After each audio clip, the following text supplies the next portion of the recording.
Tout est mystère dans l'amour. Ses flèches, son carquois, son flambeau, son enfance. Ce n'est pas l'usage d'un jour que d'épuiser cette science. Je ne prétends donc pas tout expliquer ici. Mon but est seulement de dire, à ma manière, comment l'aveugle que voici, c'est un Dieu.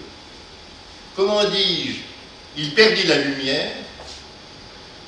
Quelle suite eut ce mal qui, peut-être, est un bien.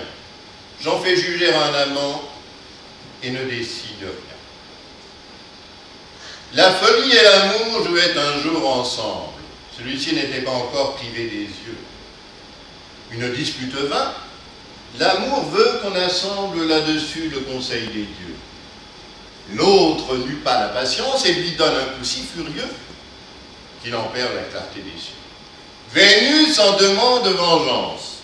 Femme et mère, il suffit pour juger de ses cris. Les dieux en furent exourdis, et Jupiter, et Némésis, et les juges d'enfer. Enfin, toute la bande. Elle représenta l'énormité du cas. Son fils, sans un bâton, ne pouvait faire un pas.